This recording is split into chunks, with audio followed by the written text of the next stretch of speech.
Y inicialmente, ¿cómo surgió su interés por investigar la elaboración de instrumentos musicales y los conocimientos asociados a toda esta práctica? Ok, mi nombre es Humberto Galindo Palma. Yo soy músico, nací en Bogotá, pero tengo raíces familiares en el Tolima, en el sur del Tolima, y me establecí en Ibagué en los años 80 justamente para profundizar y completar estudios musicales sobre un conocimiento empírico que ya tenía de tradición familiar. Así que he estado en la música prácticamente desde toda mi vida y primero como intérprete de instrumentos tradicionales de cuerda colombianos, luego en mi juventud, un poco porque fue la época del boom de la música latinoamericana, digamos que Colombia escuchaba más música norteamericana que colombiana o que de América Latina. Prácticamente uno no tenía ni idea de que era Perú ni Ecuador, ni ya por la música. Entonces pasamos de una generación que escuchaba mucho rock a todo el movimiento social de Chile y la, digamos, expansión o la internacionalización de agrupaciones de música latinoamericana que coincidió también con el desarrollo de grupos universitarios colombianos como Jackie Candru, como Quirabaní, Medellín, que se interesaron por conocer más a fondo las músicas nativas de Colombia. Así que mi interés en ese momento se redireccionó de la tradición oral de la música de bambucos y de rumbas criollas hacia una música más latinoamericana. Y eso me empezó a mostrar que había una gran riqueza instrumental en nuestra música y que eran instrumentos posibles de hacer desde una naturaleza que estaba cercana, muy cercana a nosotros. Así que cuando me establezco en Ibagué, mi primer proyecto fue justamente conformar un grupo de música para estudiar e interpretar esa música. Y obviamente una de las primeras dificultades que encontrábamos era que esos instrumentos no estaban ni en las tiendas, ni en ninguna parte. O sea, si usted no se iba al campo a hablar con el músico nativo a ver si le regalaba o le hacía, usted no tenía forma de acceder a esos instrumentos.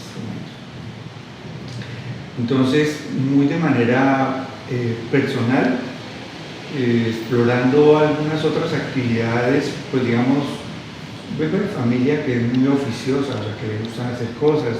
Mi padre fue peluquero, fue fotógrafo, hacía químicos para el salón de belleza. Entonces él nos generó la curiosidad de hacer todo con las manos. Un hermano mío también durante un tiempo trabajó artesanía en madera. Y así entonces, en algún momento dado, tuve como el interés de decir, bueno, vamos a ver si podemos hacer una flauta que necesitábamos para tocar en el grupo, que no conseguíamos en ninguna parte. Así que empezamos de manera muy empírica a aprender a cómo existían esos instrumentos, cómo se conseguían los materiales. ¿Y fuiste muy apoyado acá al momento de querer hacer eso? Bueno, no, realmente fue un trabajo personal, un trabajo muy individual, digamos, no fue nada institucional. Esto fue algo de interés individual y de pronto de ir al campo y de pronto de ir a los mercados locales o de pronto viajar a San Agustín y conseguir cañas con otros músicos para uno ir aprendiendo a hacer material. Total que bueno, en eso adquirí cierta experiencia, sobre todo al comienzo entendiendo cómo se hacían los instrumentos más generales andinos, colombianos, flautas traversas, quenas, algunos círculos, rondadores, instrumentos de caña. Y luego ya empecé juiciosamente a estudiar, entonces así me puse más en serio. Entré a estudiar el conservatorio, pero en el conservatorio no enseñaban esas cosas. Allá era otra disciplina, era otro modelo. Entonces tal vez lo único que en ese momento para mí era interesante del pensum, obviamente era el conocimiento de la teoría musical, que es fundamental para cualquier músico, y el estudio del canto profesional. Así que quise hacer una carrera de canto profesional y conocer, digamos, como toda una tradición de la tradición musical europea, mientras seguía avanzando en este como descubrimiento personal de los instrumentos y de las músicas tradicionales. Hice mi carrera de 5 años y luego debía obviamente tener una formación superior, así que hice una licenciatura en música y la hice con la Universidad de Caldas, dentro de un programa en el cual ingresaron también muchos profesores que en ese momento no tenían título porque había una ley, la ley de educación, la ley de educación superior, que hizo que los conservatorios tuvieran que volverse universidades. Antes de esa ley, los maestros de conservatorio hacían un bachillerato de 7 años y luego hacían otros 5 años de instrumento. O sea, estudiaban 12 años y les daban el título de maestro de música, pero eso a nivel universitario no valía para nada. Entonces hubo que hacer este programa de licenciaturas, homologar, y ahí entonces ya tuve la formación. Pero ya para ese momento yo había hecho muchas experiencias con los instrumentos, con grupos, había formado varios. Ingresé a la Universidad del Tolima gracias al maestro César Augusto Zambrano, que digamos fue realmente mi maestro, en el sentido de que fue la persona que me dio luces claras de hacia dónde iban mis búsquedas personales, y digamos que me abrió un camino con jóvenes de la Universidad del Tolima para seguir haciendo estas exploraciones. Tal vez ahí fue el proceso más importante de acercamiento a lo que se llama la lutería, en el sentido que teniendo estudiantes de distintos programas y mirando la conexión tan importante de programas como ingeniería forestal, veterinaria y todo eso, y ese bosque nativo que tiene la universidad, pues yo dictaba clases de folclore, simplemente de música tradicional, y en algún momento haciendo prácticas de exploración en ese bosque con los estudiantes se nos ocurrió la idea de por qué no hacíamos instrumentos musicales con los materiales que había en ese bosque, y obviamente mirando qué hacían las tradiciones colombianas con sus instrumentos. De ahí salió un primer proyecto que fue como una práctica que se hizo con esos estudiantes. Hicimos una muestra de réplicas de instrumentos nativos colombianos, aprovechando materiales de la universidad, y los exhibimos por primera vez en el Museo Antropológico. En ese momento estaba el maestro César Velandia todavía dirigiendo la universidad, el Museo Antropológico, y pues él acogió muy bien esta iniciativa. Para ese momento ya, digamos, yo tenía cierta experiencia, conocía muy bien las técnicas, los materiales de estos instrumentos, y si no me dediqué a fabricar instrumentos es porque tenía una vocación pedagógica que me movía hacia otras cosas, pero yo sí estaba muy interesado en que esa tradición de construcción de instrumentos en Ibagué fuera mucho más potente y más visible, porque a nivel personal, el grupo con el que iniciamos después estas prácticas musicales, que es el grupo Canta Tierra, pues tuvo las primeras experiencias frustrantes precisamente al trabajar con instrumentos musicales que no encontraban. Entonces, mientras nos hablaban que Cantalicio Rojas en la Travena tocaba con una tambora que era así, tal cual, y que había uno que tocaba una flauta por allí y todo eso, pues ninguna tienda de acá de Ibagué ofrecía esos instrumentos. Así que tuvimos que irnos hasta el Cauca y comprar una tambora de esas de chirimía caucana, porque no había en Ibagué quien nos hiciera o nos vendiera una tambora tolimense. Las flautas tuvimos que mandárselas a hacer profesionales ya, pues en unos carriles y todo, a un artesano, un luthier de Bogotá. porque aquí nadie hacía flautas tampoco. Entonces, yo dije, esto realmente debemos replantearlo, debemos avanzar en otro frente, y entonces nos acercamos a muchos luthieres locales. Pues Ibagué particularmente ya tiene una tradición de constructores de instrumentos de cuerdas. En ese momento que estamos hablando de los 80, básicamente había 3, 4 luthiers, nada más. Naranjo, estaba Martínez, Mesías y Ramos, 4, que eran señores mayores de 80, 70, ya que estaban dejando su profesión y pues no tenían ni siquiera alumnos. Con respecto a instrumentos tradicionales de los que hablamos, flautas, tambores, percusiones y esto, no había luthiers acá. Tocaba traer instrumentos de Neiva quizás o del Espinal, que se encargaban con mucho tiempo. Entonces usted lo vacilaban 3 meses para hacerle una carrasca, una cosa así. Entonces ya para ese momento ya era profesor de la Universidad de Ibagué, y tuvimos una experiencia muy interesante, que fue que Artesanías de Colombia quería fomentar un poco la práctica de las artesanías que tenía el Tolima. Entonces nos invitaron como una especie de comité, y yo dije, el problema del Tolima es que no tiene artesanos de instrumentos musicales ni formados ni organizados, nada. Hay que formarlos, hay que buscarlos donde están. Entonces convocamos a jóvenes que quisieran iniciar en el proceso, pero también a los maestros veteranos los invitamos para que hicieran una especie de escuela compartida. Y efectivamente se formó una escuela, además con un propósito social, en la ciudad de Simón Bolívar. Allá vivía uno de estos artesanos, pero se tomó una casa en alquiler y se empezó un taller. ¿Usted por qué opina que hay un gran desnivel acá en el Tolima de los luthieres, de esta profesión, de esta tradición? Pues lo que pasa es que son dos procesos que van de la mano. El luthier tiene que tener una tradición que lo acompañe, y la tradición musical de Tolima, que pudo haber sido muy potente en los años 50, en los años 60, donde no estaba la industria de la radio, entonces tenía muchos músicos en vivo. Todo el mundo contrataba a los músicos para las fiestas. Entonces eso hacía que hubiera una demanda de instrumentos musicales.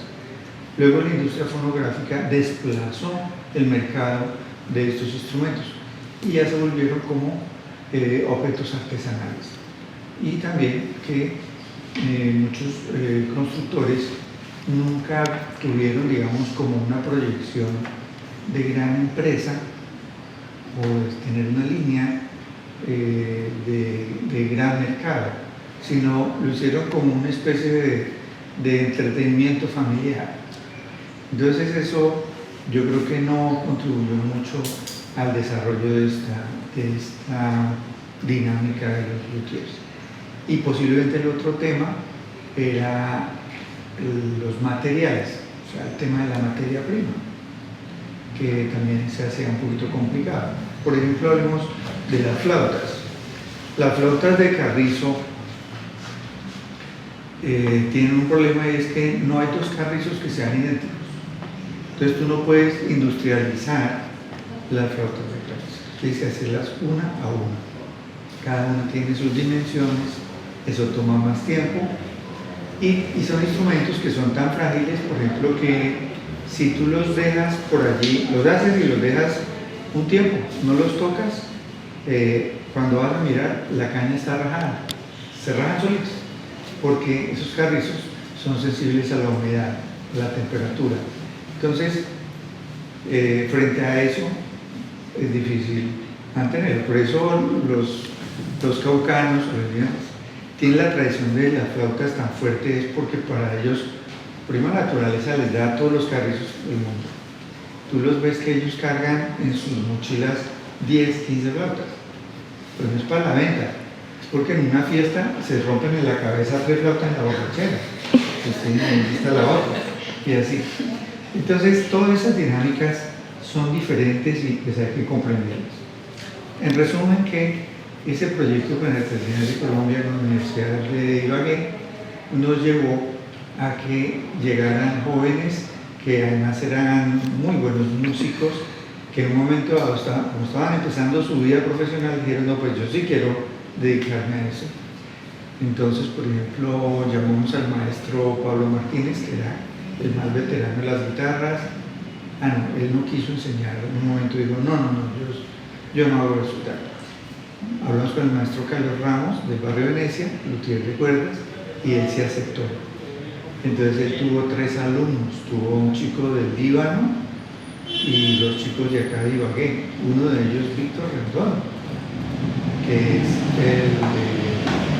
un músico rockero, que es pintor y director de Larvante, que es una de las bandas de rock que ha tenido más difusión en el Tolima. Él ahorita se acabó de ir para México otra vez porque él viaja bastante, pero él fue uno de los primeros que hizo escuela de hacer instrumentos de cuerda. Y bueno, aquí está el semillero. Luego otro joven fue Roberto Gutiérrez, que venía del Líbano también. Él venía con otro chico que se llama Guillermo Morales. Ambos eran del Líbano, muy buenos músicos. Ellos conformaron un grupo de música andina y se dedicaron a ese taller. Entonces, Artesanías de Colombia mandaba diseñadores, mandaba gente experta en materias primas también, y les asesoraba cómo debían trabajar el secado, el corte. Bueno, nosotros los que éramos músicos orientábamos todo el tema de la afinación y tal.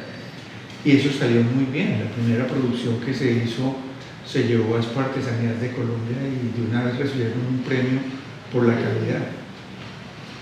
De ahí, entonces los del Espinal se avisparon y dijeron, nos van a quitar el mercado. Entonces, al año siguiente eso ya, ahora sí hicieron buenas tamboras, ahora sí pintaron las maracas. Entonces como que la competencia despertó ese interés. Y a partir de ahí, digamos que empezó un mercado interesante. Hoy en día, para resumir un poco, las tiendas de Ibagué venden los instrumentos de esos luthiers. Estamos en eso hasta ahora. No, el canasta. Entonces, Bogotá tiene centros de acopio para artesanos de todo el país. Entonces, allá donde te digo, pues tú puedes comprar un bulto de calabazos, o puedes comprar 30 kilos de chirillas, pionías para las maracas. ¿Sabes cuánto se demoran para sacar esos 30 kilos? Son miles de matas. ¿Y cuánto te cobran allá? No, se consiguen muy baratas. Se consiguen muy baratas. Se consiguen muy baratas. Me sale mejor que yo ponerme a sembrarlas. O que decirle a 20 de cañón de gobierno, siémbrenme aquí todo esto y entréguenme las chirillas dentro de un año, me sale más caro. Porque esos son procesos de mucho tiempo. O sea, que esas pionías que están en ese bultico estuvieron en manos de mucha gente durante mucho tiempo. Mucho tiempo. Cuando ya está la cosecha, va a donde un proveedor que sabe a dónde va a llegar. Entonces, ese bultico de pionías le sirve por lo menos a 20 artesanos de maracas, de los llanos, otro que viene de Ráquira, el otro que viene de Antioquia, y todos saben que pueden conseguir allá ese material, porque son redes, ¿no? Que se conocen. Pero acá, pues digamos, tener ese tipo de acopios no se puede todavía, porque además pues no tenemos la demanda necesaria para eso. No lo tenemos. ¿Y los instrumentos que acá se encuentran la mayoría de veces son donados o usted los ha comprado?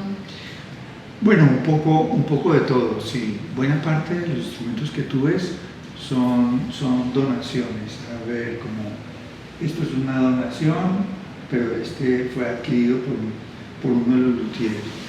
De lo que vemos allá, esta fue una donación. Este piano es la última donación que hemos recibido este año, lo estamos restaurando. Perteneció a nuestra maestra de canto, la maestra Rocío Ríos, y fue el piano el que aprendimos a cantar hace 40 años y todo. Otros son instrumentos que yo mismo he fabricado. Esas flautas las hice yo, ese 100 pies lo hice yo, Esta tambora, pues como les digo, está en custodia del maestro Cantalicio. Otros instrumentos los mandamos a hacer y así. Luthieres o constructores de los materiales que emplean para sus instrumentos. ¿Cómo los seleccionan? Digamos, en el caso del bronce, que ustedes desean seleccionar este tipo de material, ¿qué es lo que hace que usted no lo seleccione y que mejor vaya a otro lado? Bueno, claro.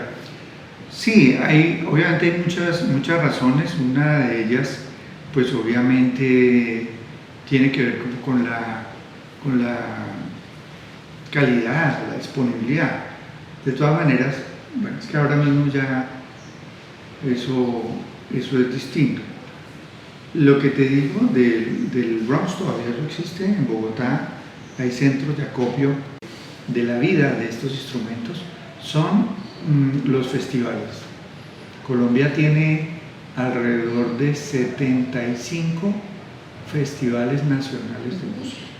Quiere decir que cada 8 días en algún lugar de Colombia hay un festival nacional de algo, de tiple, de la bandola, del requinto, del bambuco, del pasillo, de la tambora, de todo. Todo el año estamos de fiesta. Esa es la verdad de Colombia, esa es la realidad cultural. En esas ferias siempre hay artesanos con instrumentos musicales. Es la única parte donde tú los consigues, ¿no? Ellos no tienen almacén, nada. Todo el año están viajando por el país. Es como una población flotante que va con esos instrumentos. Y luego pues vienen estas grandes ferias como Expo Artesanías, que es la feria más importante, yo creo, para ver qué están haciendo los indígenas, nuestras comunidades afro y los maestros luthiers especializados, porque ellos van también a eso. Ese es el otro problema. El problema de, digamos, por ejemplo, hablemos del programa de lutería del conservatorio. Es un proyecto fascinante, lo planteamos, o sea, tengo el honor de decir que escribí el primer borrador de ese programa que hoy existe, para presentárselo en convenio con la universidad, cuando el conservatorio todavía no era universidad, decirle a la universidad de Ibagué: mire, ustedes que trabajan temas de industria y de ingeniería, alíense con el conservatorio y formen la primera escuela de luthiers, pero de alto nivel. Pues bueno, por suerte la Fundación Salvi entendió que eso es un proceso, ellos lo saben hacer muy bien porque ellos están conectados con la escuela de Cremona, entonces están formando grandes maestros luthiers para una industria que no tiene el país. ¿Qué quiere decir que no tiene el país? O sea, que no tiene clientes, me refiero a eso. Porque un violín hecho con esa técnica, con esa especialidad, puede costar 30 millones, 50 millones de pesos. Un niño no va a tener. ¿Quién va a tener esa plata para comprar un violín? Entonces, ahí es donde viene la ruptura entre lo que se quiere y lo que se puede hacer, ¿no? Entonces, esos son chicos que están formándose prácticamente para que se vayan del país, para que puedan en nichos de mercado mundiales potenciarlos, o que se les corra la teja y digan: no, pues yo voy a aprender a hacer violines de alto nivel a bajo costo para toda la orquesta y los niños del Tolima, a ver si puedo. Pero eso no sé si alguien ya lo estará trabajando. Para la preservación y continuidad de estos conocimientos y oficios en la actualidad, hablando de oficios o hobbies como lo que es el luthier. Bueno, entre los desafíos más importantes que se pueden percibir para la lutería, obviamente hay que mirar dos frentes, ¿no? La lutería artesanal y, digamos, la lutería tecnificada. Creo que hay un artículo que publicamos hace poco, hace 2 o 3 años, para la revista Contratiempo, se llama así, la lutería tecnificada, alguna cosa así, ya no me acuerdo del título. Yo mismo lo escribí. En todo caso, ahí abordamos ese tema, y es como el desafío principal es no desaparecer. O sea, que no nos pase, bueno, lo que le pasó a los indígenas aviramas es muy afortunado. O sea, ellos desaparecieron, pero sus 100 patas siguió viviendo y todo. El tema es que que desapareciera el cien patas también. Entonces ya ni siquiera nadie hablaría de la babigama, porque ni siquiera quedaba un instrumento musical. Y en eso, por ejemplo, los indígenas, los Huinana del Amazonas, los Huitoto, tienen unos relatos sobre el origen del mundo, en los que dicen que al comienzo no había nada, era el silencio, y con la palabra emergió la música, con la música los instrumentos. O sea, el origen del mundo está en la música para los hombres. Y luego dicen que cuando se acabe el mundo de los hombres, quedarán los instrumentos para que cuenten la historia de esos mismos hombres. ¿Ves? Entonces el gran desafío es no desaparecer.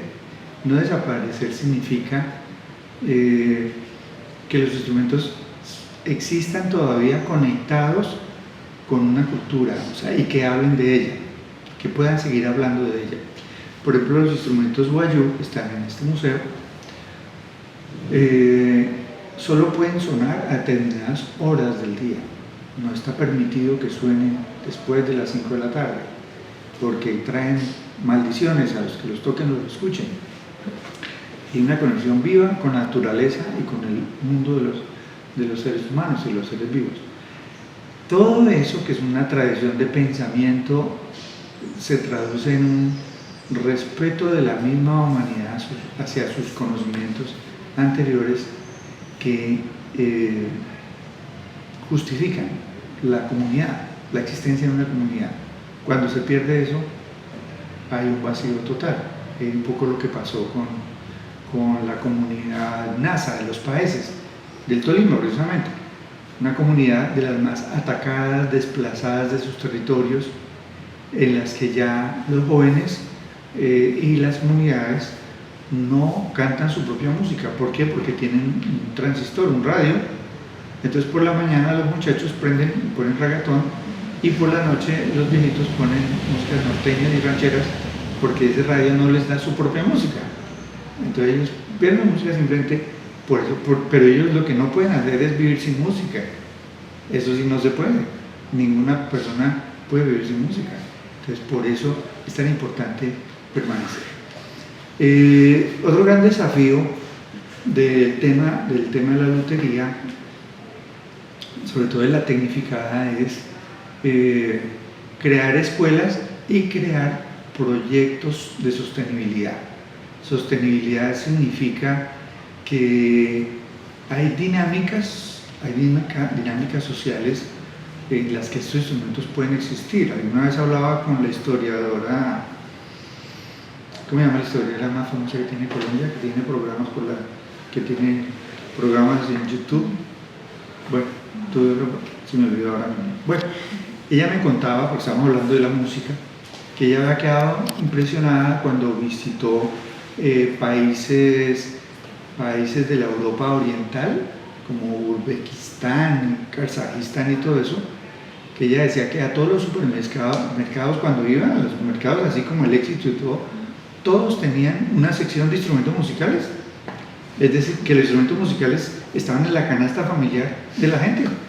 Entonces todo el mundo tiene instrumentos musicales en su casa y lo toca todo el mundo. Eso es una apropiación que en el modelo nuestro, digamos, lo que ha hecho la escuela occidental es decir, no, si tú no tienes el título, tú no puedes tocar eso. Qué pena, pero es que aquí la cosa está a otro precio y tal. Entonces, esa elitización de la práctica musical rompe tradiciones, que hay que reforzarlas desde otro modelo. Y ese gran desafío que está es en la educación. ¿Cómo logramos que desde procesos educativos, formales y no formales también, estos instrumentos vuelvan a ser parte de nuestra dieta cultural y de nuestra canasta familiar artística? Si se puede decir así. La familia, la comunidad y otros factores sociales en la conservación y transmisión de estos conocimientos. Bueno, yo creería que es el eje central de toda una dinámica o de todo un proceso cultural. y es que podría yo decir que en un 90% los músicos venimos, o sea, traemos la música en la sangre por generaciones anteriores. ¿Y su padre también Claro, era músico? claro, mi padre fue músico, la verdad está en una foto. Allá está, la primera foto, aquí sentado.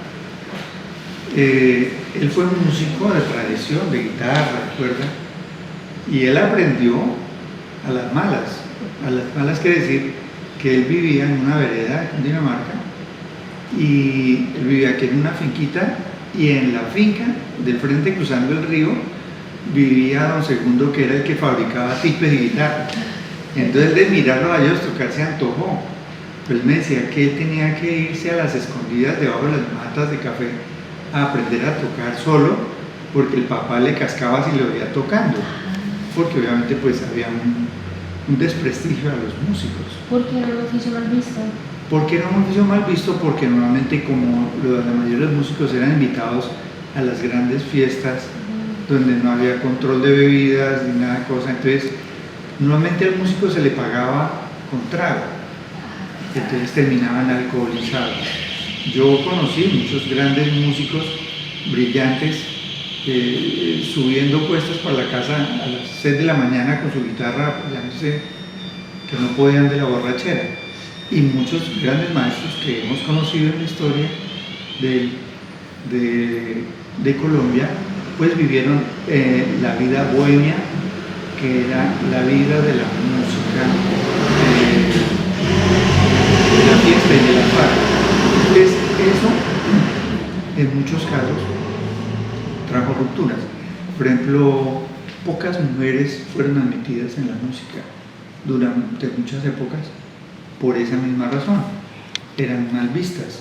Y fue un pequeño grupo, que después se volvió muy grande, de mujeres que lograron entrar al reconocimiento de la música colombiana, pero ya fue por la industria discográfica, que las llevó a escenarios más elegantes, más distinguidos y todo, por ejemplo, como las hermanas Garavito, hermanas de Milciades Garavito, que era el más famoso bandolero de Colombia, no bandolero bandido, sino bandolero que tocaba la bandola y que tocaba rumbas muy fiesteras, muy alegres. Entonces, definitivamente la música está atada a los ciclos de la familia, a los núcleos familiares. La mayoría de los músicos de tradición se han formado en ámbitos familiares. Eso nos lleva a decir que definitivamente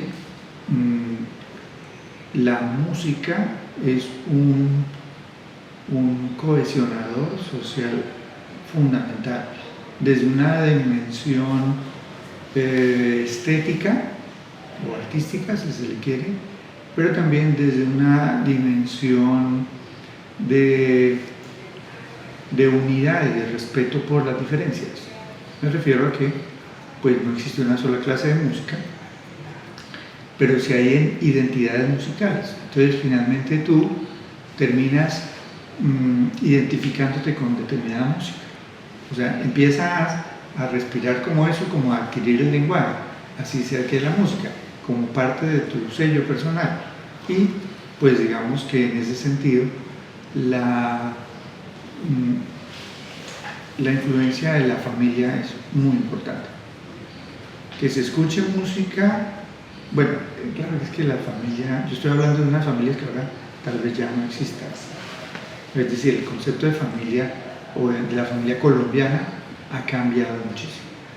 A mí me tocó en mi infancia asistir, por ejemplo, a fiestas de familia donde eran 50 familiares. ¿No? 50 familiares, entre tíos, primos, sobrinos. Y era una fiesta de toda una noche hasta amanecer con 5 grupos musicales. Empezaban con vallenatos de cuerda, luego bandolas, luego íbamos con violines y terminábamos bailando llanero con arpa. Todo eso en una misma noche, en una finca. Esa era la manera como se hacía antes. Luego con la industria musical, obviamente, entonces ya la música en vivo se hizo un poco más costosa o asequible porque la grabación hizo que usted tuviera en su casa la música que quisiera y la pusiera a la hora que fuera y todo. Pero entonces siempre el vínculo familiar es importante para eso, para mantener viva esa tradición. Es lo que yo digo. Mayor frecuencia en la elaboración de instrumentos y qué importancia tienen dentro de esta práctica. Bueno, en la tradición andina colombiana, bueno, podemos hablar en general en Colombia, no hablemos solo de la andina, hay una gran diversidad de materias primas vegetales.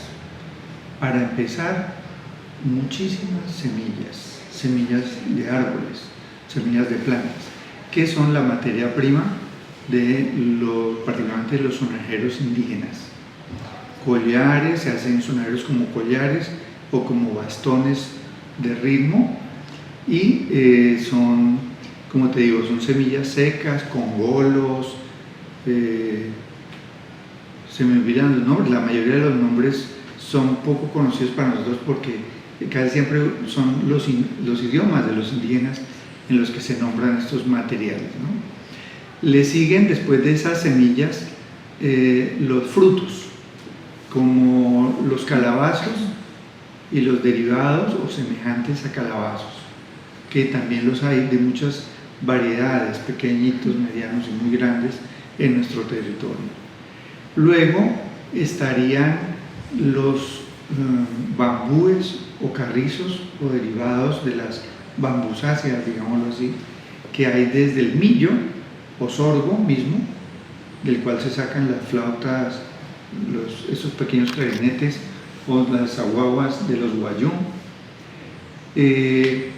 troncos vacíos de yarumo, el árbol del yarumo, lo conocen, ¿verdad? Que vive con una hormiguita por dentro y todo. Bueno, esos bastones que ustedes ven al fondo son 2 yalomos del baupés y son palos de yarumo, que vienen ya como un bastoncito porque como vienen huecos, entonces no es sino cortarlos, decorarlos, son muy livianos. Luego vienen otros, bueno, dentro de todos esos carrizos pues hay cualquier cantidad, ¿no? Porque en casi todos los pisos térmicos se dan variedades diferentes, entonces así mismo van saliendo flauticas, capadorcitos, hasta grandes trompetas que suenan con esos. La guagua misma es muy utilizada de infinidad de maneras para hacer estos instrumentos. No siempre son flautas, también son clarinetes u oboes, o sea que tienen mecanismos internos de vibración que hacen los mismos indígenas, ¿no? Luego le seguiría las maderas como tal, los grandes troncos que sirven para los tambores, maderas como la madera de iguá, el banco, que le dicen el banco, que es el que hacen los tambores en el Caribe, el balso, que es el que usan más en la región del Cauca, que es para tambores más livianos, son más grandes pero son más livianos, porque se tocan colgados.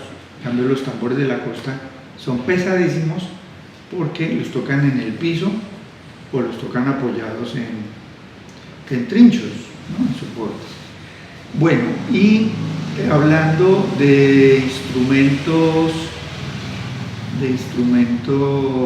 especiales, bueno, digamos los maguaré son hechos en árboles completos. Decían que sí, un maguaré puede medir 2 metros, 1,5 metros, entonces los Muinane o los Huitotos en el Amazonas designan al que va a hacer el instrumento y lo mandan para la selva profunda, y durante el tiempo en que esté allá él no puede tener contacto con ninguna otra persona, no puede hablar con nadie. ¿Por qué? Porque va a entrar en contacto con un árbol especial que le va a dar una especie de energía particular a toda la tribu, entonces como para no contaminar el proceso, digamos. Y entonces él se va 3 meses, se interna en la selva a buscar cuál es el árbol que tiene ese poder o esa capacidad, tienen que reconocerlo, le dan las señales, tienen que cortarlo solo a machete y luego hacer hogueras e irlo quemando por dentro hasta que quede hueco y convertirlo ya en eso. Tiene que hacer 2.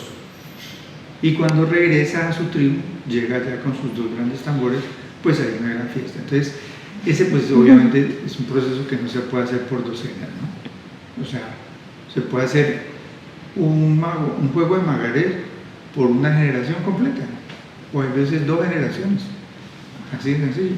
Es otra, digamos, dimensión del tiempo para esos instrumentos. Y luego hay una rama muy especializada que es para los instrumentos de cuerda, que tienen, digamos, maderas finas. O sea, en general todas las maderas de los instrumentos de cuerda deben ser finas, pero la finura tiene características: vibrantes, no vibrantes, flexibles, no flexibles, maleables, que se puedan doblar, digamos, y no se quiebren. Entonces, en ese sentido, se habla de flor morado, nogal, abeto, ébano y pino. Esas son las maderas predilectas para instrumentos de cuerda y son comunes en los instrumentos. Claro, el maestro Pablo Martínez, por ejemplo, era un gran comprador de puertas viejas. ¿Para hacerlas? Y tenía una colección de maderas viejas, porque la madera, para instrumentos de cuerda, entre más vieja, es como el whisky o como el tabaco, que va cogiendo, digamos, se van cerrando los poros y va vibrando mejor. Entonces, él normalmente hacía instrumentos musicales con maderas que tenían más de 15 años de vida, porque decía que antes de 15 años una madera no es madura.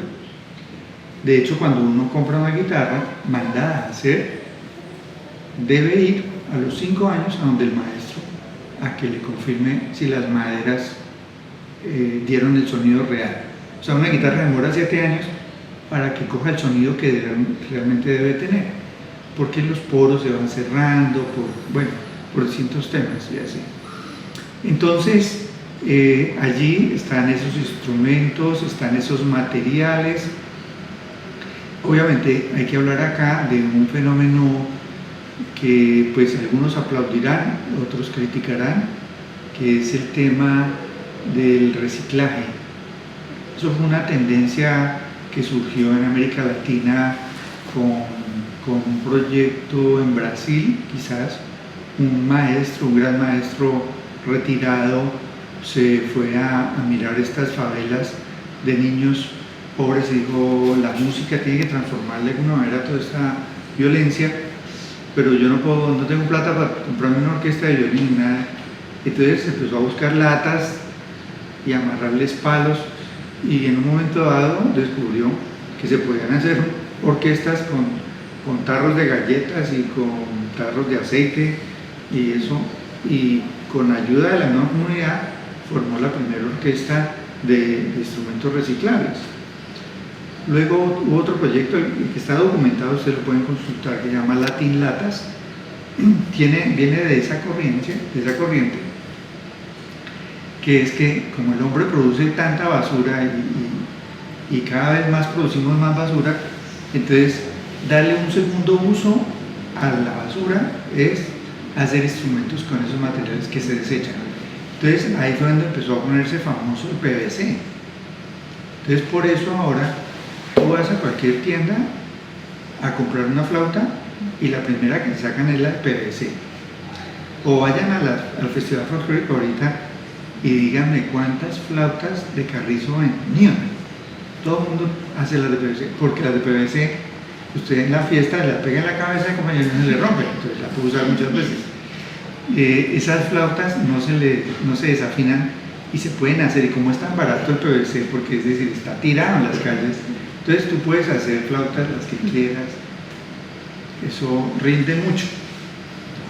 Pero, pues es decir, yo pues, no me imagino. ¿El sonido? Pues no, el sonido es igual. Sí, eso no se da cuenta uno. Alguna vez le escuchamos al maestro Carlos Miñana Blasco, que digamos es el que más ha estudiado la música de flautas en Colombia, en el Cauca. Y en un congreso nos decía que, bueno, él había estado investigando las primeras grabaciones del grupo más famoso que hizo discos, que se llama Alma Caucana, en acetato, grabaron, y tú oyes, es un sonido hermoso, son los bambucos de grandes maestros sonados en flautas, y eso no puede ser de verdad. Entonces digo que le había averiguado con los viejitos, y le dijeron, no, es que a nosotros nuestras flautas de carrizo no nos las dejaron entrar al estudio. Mandaron a llamar a un músico y nos hizo unas de plástico, todas horribles, pero que sonaban con el piano bien, entonces con eso fue que grabamos. En la foto estamos con nuestras flauticas, pero en la grabación, porque obviamente lo que te digo, o sea, usted no distingue el sonido de una flauta de PVC a una flauta de madera en una grabación, pero si tú estás tocando, tú sí sientes distinto.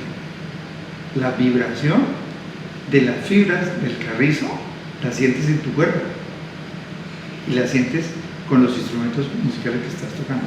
Entonces, pues son ya cosas muy especializadas, ¿no? De todas maneras, el fenómeno de la industrialización de los instrumentos de plástico, o sea, instrumentos tradicionales, imitaciones de instrumentos tradicionales industrializados, tiene promotores y detractores, ¿verdad?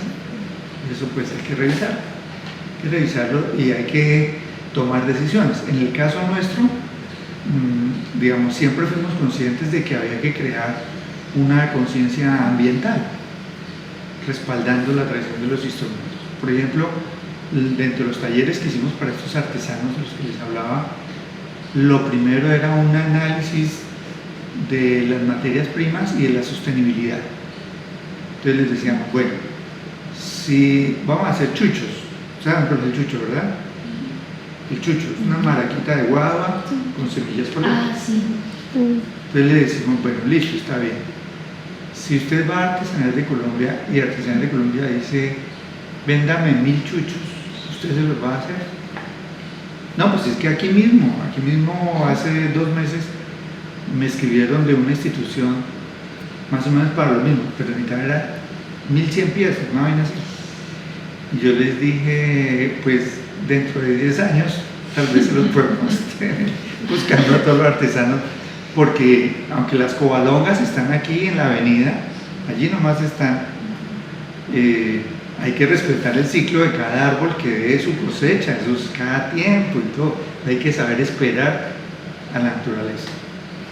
En un momento dado, un amigo me sorprendió en Bogotá porque yo le dije, mira que tenemos dificultades porque no conseguimos materiales para los instrumentos musicales acá, y nosotros tenemos un programa con niños, con el ICBF, entonces debemos dotar instrumentos para 30 centros musicales de acá de Ibagué.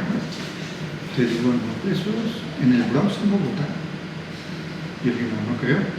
Pues en el Bronx, en Bogotá, hay una bodega donde se consigue hasta lagartijos, cocodrilos, de todo.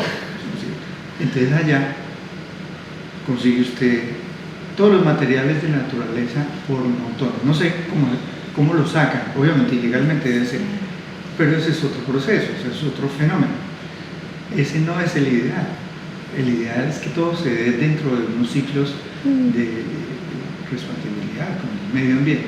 Entonces ahí viene el tema del concepto del reciclaje y de la industrialización.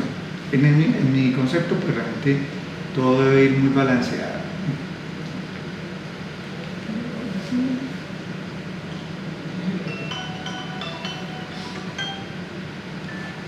Digamos, diferenciar porque son especialidades, digámoslo así.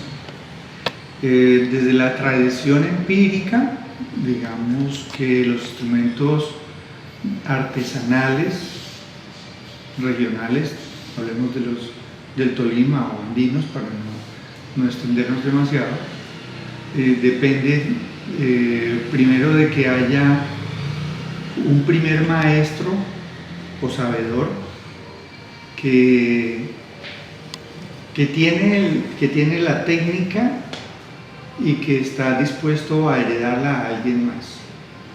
Normalmente eso sucede después de que la persona ya está muy mayor, que un día se levanta y dice, ya no puedo levantar el martillo, entonces hay que buscar a alguien para que me ayude. Entonces buscan a alguien, generalmente es un familiar. La mayoría de los luthiers que yo conozco, todos heredaron eso de sus padres o de sus tíos. Son muy pocos los que dijeron, no, es que yo quería ser luthier desde chiquito, entonces fui a hablar con el maestro. Eso no. Salvo con los instrumentos de cuerda frotada, porque eso ahora se estimula de otra manera. Ese conocimiento supone una práctica repetida de mucha experimentación y error hasta descubrir los secretos del oficio. Y los artesanos locales particularmente son afines a los, como decir, el que hace percusión no hace flautas. El que hace flautas de pronto sabe hacer una percusión, pero no le interesa mucho porque tiene que concentrarse en su técnica. Entonces, lo que te digo, finalmente el luthier se va especializando como en una línea. El que hace instrumentos de cuerda, pues hace eso nada más. Y hace de cuerda pulsada. No es que yo también le hago arpas y violines, bueno, arpas sí, violines. Pero, por ejemplo, el maestro Pablo Martínez hacía tiples, guitarras, bandolas. Nada más. Que son los instrumentos andinos, por lo menos. Luego, pues ya por experiencia y por inspiración, se dedicó a inventar instrumentos. Entonces inventó el tiple de bandola, inventó el bajo y empezó otras cosas, o por encargos. Digo, no, pues yo sé hacer una vihuela mexicana, yo le puedo hacer un arpa también, y así. Todo dentro del campo de la cuerda. ¿Qué se debe tener entonces? Una paciencia infinita, porque el oficio del luthier no es predecible. Lo que hablábamos antes del material. Yo recuerdo alguna vez que el maestro Martínez le mandaban a hacer una bandola preciosa. Y después de un tiempo, 2 años quizás, los que le compraron la bandola se la fueron a llevar. Maestro, mira, es que no nos está sonando bien, esto aquí no afina y todo. El maestro la miró por todo lado y cogió, le pegó un golpe en la mesa y la volvió pedazos y dijo, no, esa bandola ya. Es que la madera que yo usé para ese no me servía. Yo les voy a hacer otro. Ya, y hacemos otro. Entonces, eso, los materiales son como materiales vivos. Entonces, solo tú en tu relación con el material sabes hasta dónde te va a dar resultado. Ya hablé del tema de las flautas. El tema de las plagas, por ejemplo, es una cosa muy complicada. Nosotros hemos tenido instrumentos que, bueno, aquí mismo, ese hermoso violín que ustedes ven allá es un violín de finales del comienzo del siglo XX realmente. Lo encontraron en un zarzo de una casa de Ibagué antigua. Le estaban demoliendo y al quitar el techo, por allá arrumado estaba ese violín. Fue de un fabricante local, no sabemos quién. En todo caso, ese violín estaba ahí hasta que un día lo fuimos a limpiar y le cayó la cabeza. Pues por dentro ya el gorgojo lo había comido todo y nosotros no nos habíamos dado cuenta. Entonces tuvimos que reemplazarlo. Eso es una cosa tremenda. Esa fragilidad de los instrumentos entonces supone que el que hace instrumentos conozca muy bien de todos esos temas de la materia prima, la naturaleza, el clima. Por ejemplo, saben muy bien los indígenas y la gente del campo también que el bambú o el carrizo no se puede cortar en determinadas fechas ni en determinadas horas, porque el agua está arriba de la planta a unas horas y a otras horas está debajo. Si usted corta la planta cuando el agua está arriba, esa caña se pudre. Así parezca seca, se pudre porque no sobrevive. Entonces, conocer los ciclos de la naturaleza es importante para poder trabajar con materiales vivos, digamos así, que son los que hacen de parte de estos instrumentos.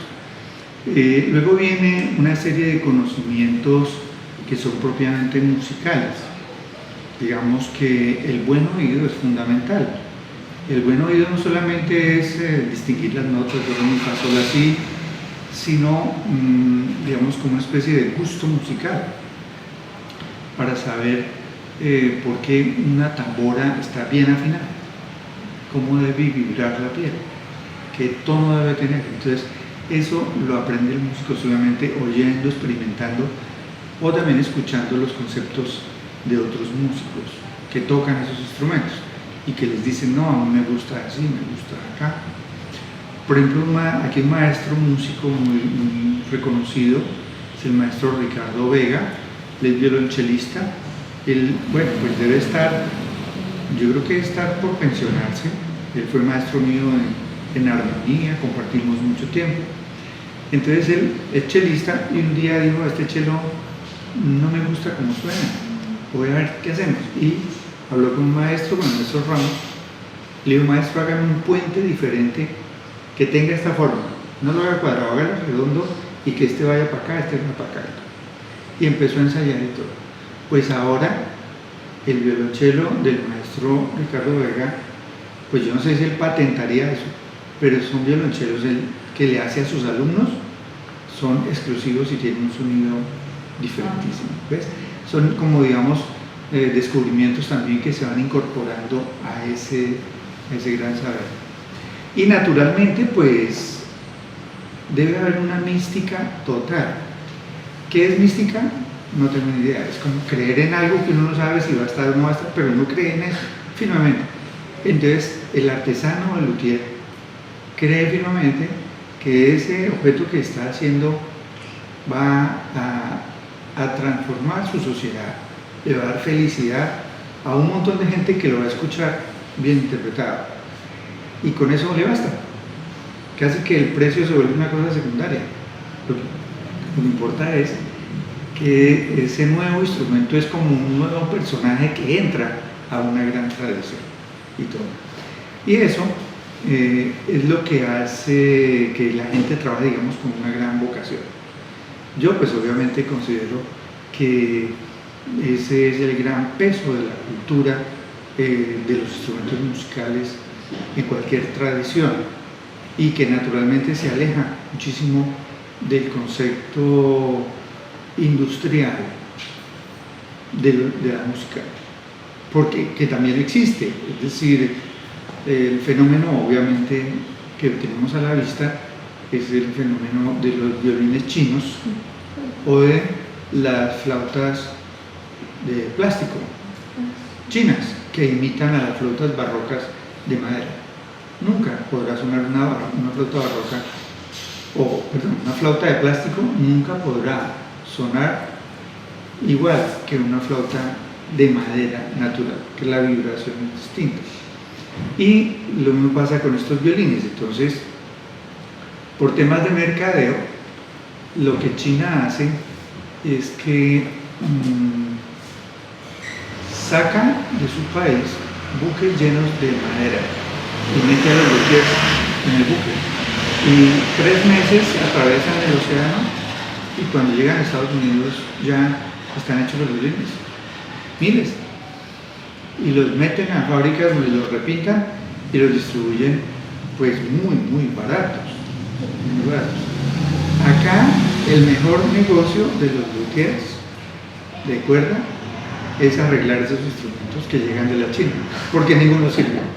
Entonces tienen que, en lotes como llegan, mandárselos al luthier de aquí para que el tipo les cuadre bien el puente, les pegue por acá y los haga medianamente utilizables como para que la gente aprenda, el chino aprenda. Pero entonces eso es como curioso, ¿no? Porque no es como sucede. La tradición oral, digamos, supone que se establece un vínculo muy importante entre el instrumento y su intérprete, y así sucede también con el luthier. Los luthiers, digamos, los luthiers de más tradición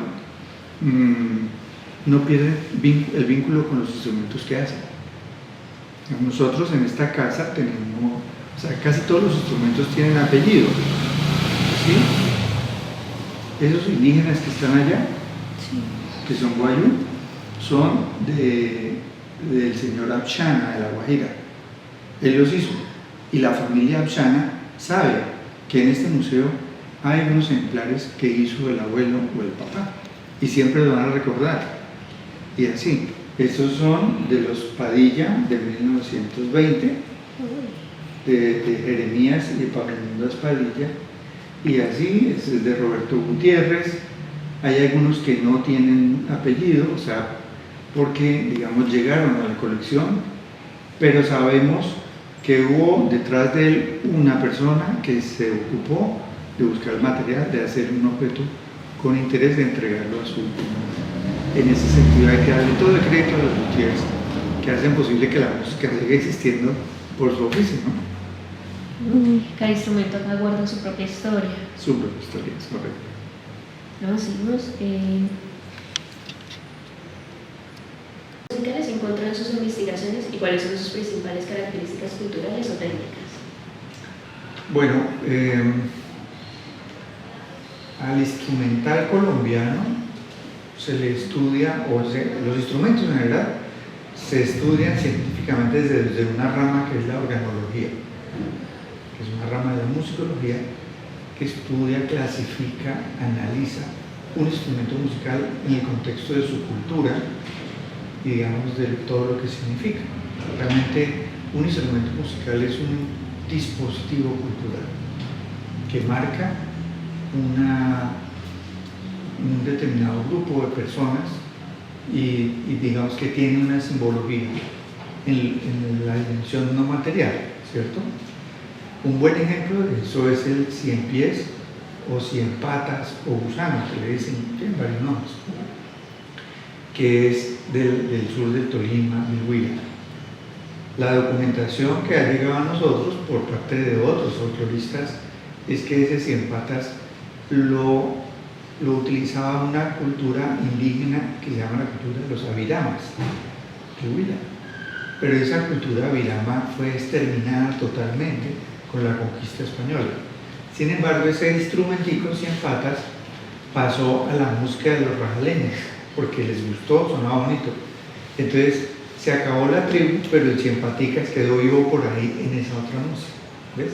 Y así pasa con muchos de los instrumentos.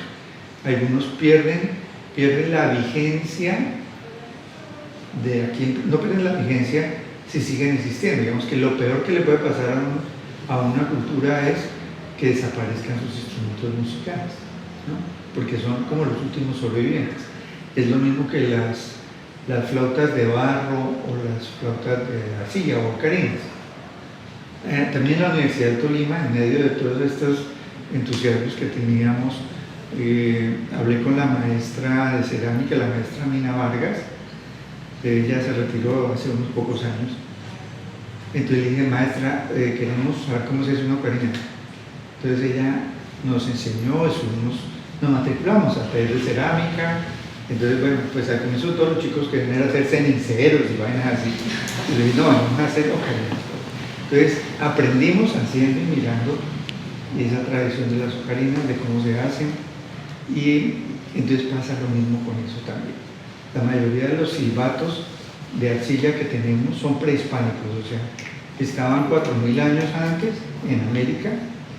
Cuando llegó la conquista, acabaron con los que hacen esos instrumentos, con los que los tocaban, y ahora son instrumentos mudos, porque está la pieza, yo la puedo hacer sonar, pero no sé para qué era.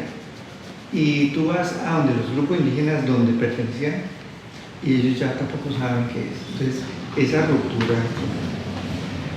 Con ese pequeño paréntesis introductorio, respondo sobre ello. Entonces, es muy difícil territorializar los instrumentos, porque los instrumentos, como las comunidades tradicionales, se mueven, particularmente las americanas. Digamos, hay un gran índice de nomadismo y de intercambio comercial y cultural. Eso es un concepto diferente al modelo que nos llegó pues, de Europa, que es que usted es tolimense y de aquí para abajo es huilense y cuidadito, porque es que ese de allá no es que esté acá. Entonces, eso no existe en la tradición musical. Por eso, digamos, se habla ahora de una nueva cartografía de la música en Colombia, que son mapas, son 17 regiones musicales que entienden cómo se mueven los instrumentos. Entonces, hablando de la zona centro-sur, que es la zona que conecta Tolima, Huila y Caquetá, se considera un solo territorio, culturalmente hablando en la música, y los instrumentos que están en todo ese territorio son comunes y circulan de manera libre. Hay instrumentos mestizos, instrumentos indígenas e instrumentos afro en todo ese territorio. De cuerda, los conocidos, los más reconocidos obviamente, tiples, bandolas, requintos, guitarras. Esos 4. A esas 4 se agregan otros que aparecen esporádicamente o variaciones. Por ejemplo, se puso muy de moda en la música campesina después de la violencia y después de los años 50, el banjo americano, pero adaptado a las guitarras. Entonces, no sé cómo llegaban los banjos o los mandaban a hacer de todas maneras, pero los convertían en guitarras. Entonces, tú vas a muchos encuentros, y fuimos nosotros a encuentros de músicas campesinas, y estaba un viejito, siempre era un viejito, con un banjo dándole a él. Mi papá, que tocaba bandola, un día se contagió de esa fiebre y mandó a quitarle la boca a la bandola y le mandó a poner un pedazo de cuero y dijo: es que este suena mejor, suena más duro, obviamente. Y entonces, por ejemplo, son casos aislados, pero están allí. En cuanto a los instrumentos de tradición indígena, las flautas traversas, que tienen, digamos, distinta presencia. Por ejemplo, alcanzamos a escuchar en los 80 y en los 70 todavía grupos o músicos campesinos del Tolima, de Espinal, Ortega, con sus flauticas de carrizo, en algunos conjuntos de ranaleñas también.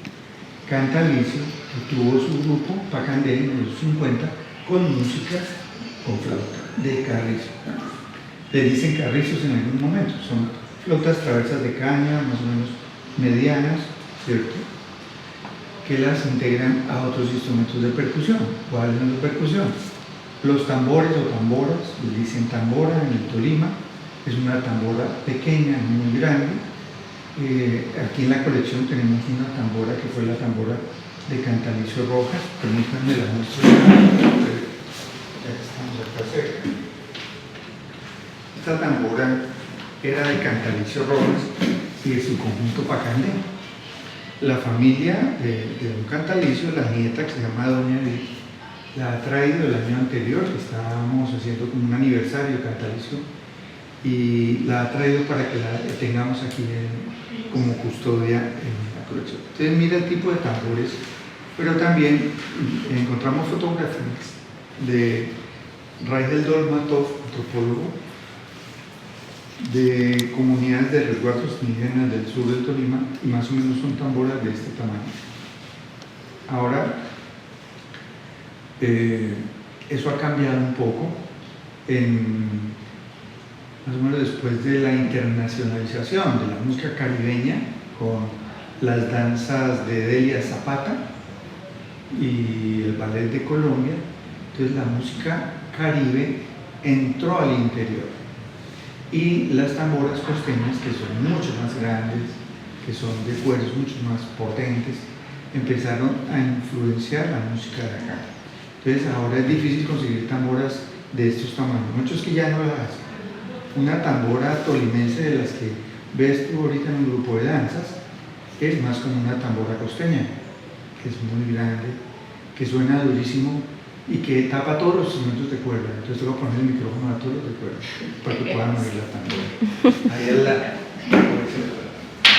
Bueno, otros instrumentos que están presentes son como el cien pies de que ya hablé, que es de tradición indígena, pero ahora pues es campesina porque los indígenas ya no están. Y junto a él la esterilla, que es un instrumento muy andino de carrizos, es un frotar, de frotar. Ese instrumento pues está difundido desde el sur, Santander, Boyacá, Cundinamarca, Tolima. Quizás, bueno, Huila también, ¿no?, porque está dentro del conjunto de Ranaleña. Le sigue La carrasca. La carrasca es un instrumento, consideramos nosotros, totalmente afro. Hay fotografías y dibujos, más que fotografías, dibujos de músicos del siglo XIX, negros o mestizos mulatos, tocando con unas carrascas que eran de 2 metros de grado. Eso está en dibujos del Ibagué de 1880, que hizo el conde Gabriel. Esas carrascas todavía existen en Valledupar, en el Museo del Acordeón, pero ahora esas carrascas se van haciendo más chiquitas. Entonces acá nosotros tocamos una carrasca que tiene como una variación, es una carrasquita en guadua, ¿cierto? O en bambú, no es hecha en palma de chonta, que es como la que usan en el Caribe. Y hay una variedad de esa carrasquita que se toca en Boyacá, que le ponen por dentro una muñequita con un cablecito y cuando tocan bailan. Esa es una especie de juguete musical.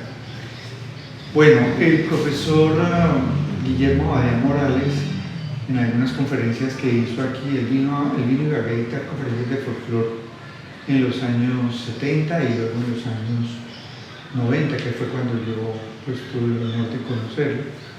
Y entonces él nos mostraba testimonios de un tambor cuadrado pequeño que le decían chimborri, que se tocaba en esta región y que también está anotado por cronistas. Ese tambor chimborrio ya no lo están tocando, no se toca. En algunos grupos de proyección de Boyacá, muy lejanos de Torbellino, todavía hay grupos que lo tienen. Y es el mismo adufe, que es un tambor español, que es un tambor cuadrado.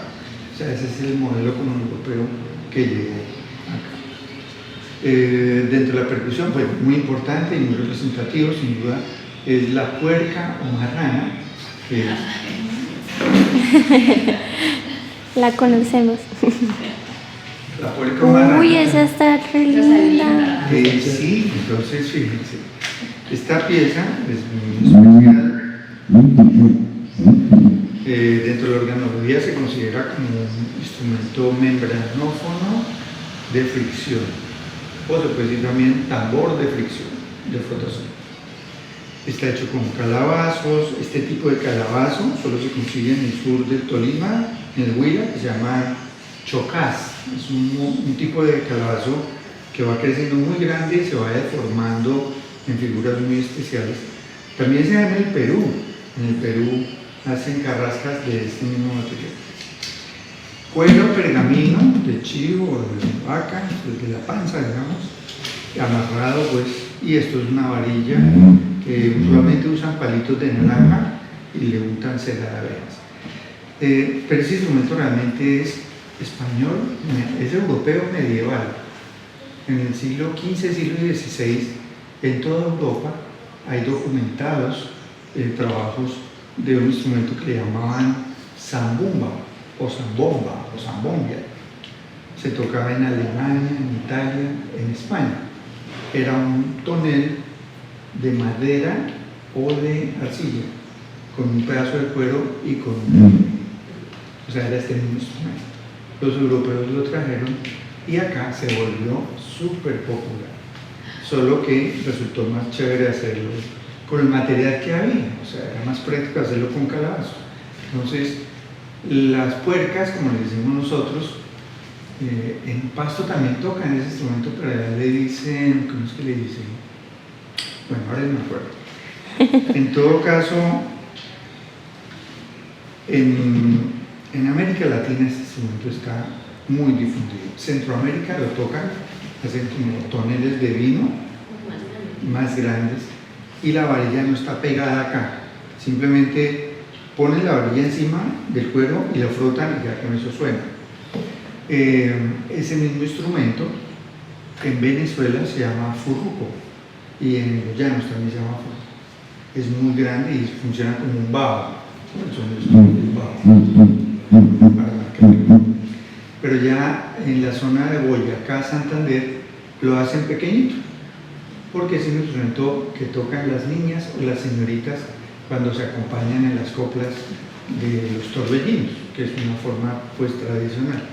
Entonces, allí es un grupo de muchos músicos, la mayoría mujeres, que llevan sonajeritas y llevan un requinto. Entonces, como es un sonido tan suave, esta marranita no tiene que sonar tan grave, tan duro. Pero aquí en el Tolima sí es así chévere. ¿Por qué? Porque aquí hay una tambora que hace bastante alboroto y las flautas. Entonces, ya una marrana chiquita no tiene futuro. Entonces, no estas van mejor para la parte del Tolima. Estos son los instrumentos que nosotros trabajamos para que se desarrollaran en estos artesanos, porque esto era muy complicado. Ahora está más fácil conseguir. No tenemos una industria, bueno, pues qué bueno que no haya una industria tampoco, porque de eso no se trata, esto son tradiciones. Pero digamos que sí tenemos ya muy buenos artesanos que garantizan que estos instrumentos van a permanecer mucho tiempo. Que hagan parte de los grupos, sí, también eso lo hemos visto ahora, digamos, es que el proyecto de Cantatierra, que en los 80, pues digamos, era como casi una novedad ver jóvenes universitarios tocando estos instrumentos, no era una cosa muy amplia, pero hoy en día sí, hoy en día tenemos yo creo que una gran generación de nuevos músicos, de músicos tradicionales o de músicos urbanos que miran con todo el respeto y con todo el interés este tipo de instrumentos. ¿Qué otros instrumentos hay? Bueno, hay otros que no son tan artesanales, pero que sí son muy importantes de todas maneras, como son los instrumentos de banda. Es que la tradición musical Colombia tiene en las bandas un fenómeno muy importante de cohesión, porque las bandas llegaron de Europa primero como bandas militares, acompañando las batallas, ¿no? Los regimientos. Luego pasaron a ser parte del protocolo religioso, y es que se aceptaba o se recomendaba que todos los entierros fueran acompañados con música de banda. Entonces se formaron bandas que no eran oficiales, sino eran bandas de pueblo, y su trabajo era ambientar las músicas, los sepelios, después de la misa, obviamente, en la iglesia no tocó la banda, pero fuera así, y después al entierro. Luego se sumaron a las fiestas, entonces hay una expansión y una conexión política con las bandas. Es que los partidos, por ejemplo en Tolima se hicieron famosas las bandas del Espinal, del Partido Conservador, que era la banda La Divina, que fundó un sacerdote, pero eran todos conservadores, decían que eran conservadores. Entonces los mismos músicos de la banda eran liberales dismulados. Entonces llamaron a otro músico y montaron otra banda que le llamaron La Humana, y dijeron: es que nosotros somos los liberales. Y tocaron en nada. Entonces, hoy en día el movimiento de las bandas es muy importante. Yo, en mi infancia, en Chaparral, vivía en la misma cuadra donde ensayaba la banda del pueblo. Don Milciades era el bombero, o sea, que tocaba el bombero. Y entonces él salía, yo no sé cuántas veces a la semana, salía a la esquina de la avenida principal y tocaba el bombo, y todos los del pueblo sabían que había ensayo y llegaban allá a ensayar. Y así todos los pueblos tuvieron sus bandas, y muchos, o sea, Espinal llegó a tener más de 2 o 3 bandas. Por supuesto, Ibagué tuvo una banda muy importante, muy reconocida, y entonces detrás de las bandas que hay, pues están un poco de instrumentos que se aprendieron a tocar, se enseñaron. Tal vez el programa de música más grande que tiene Colombia en este momento se llama Batuta, que es el programa de formación de bandas. Y entonces eso es una cosa maravillosa, porque son semilleros que van a las escuelas. Dicen: ¿quién quiere aprender a tocar? Yo. Entonces, rápidamente reúnen 30 niños y empiezan a enseñar a tocar flauta dulce. A los 2 meses ya están tocando el clarinete y leyendo partitura, y a los 3 meses ya están tocando con un gran maestro, con partituras, y al año ya están en el Festival Nacional de las Bandas. Entonces eso moviliza muchísima gente. Es mucho más fácil Además, socialmente tiene una conexión más grande que los músicos de serenata o eso, que normalmente dicen que se emborrachan y cosas de esas, y mentiras, que preciso. Eso es lo que pasa con ese ambiente nocturno, la serenata, la cosa.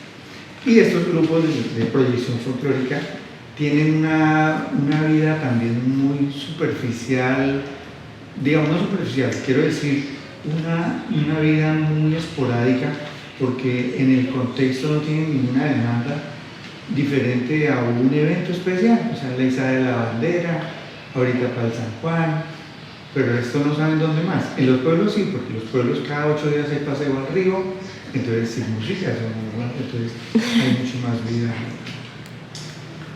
Listo, pues eso es un poco lo que pasa con los instrumentos musicales. Hay otra línea muy grande, muy importante, que es la de los instrumentos europeos, obviamente, que son los de las orquestas.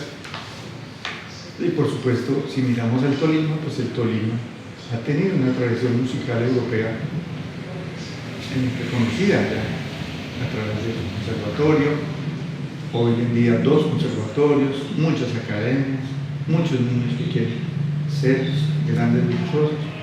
Entonces eso también llama a otra línea de lutería, que es la línea de los instrumentos de viento o de cuerdas frotadas. ¿Pregunta?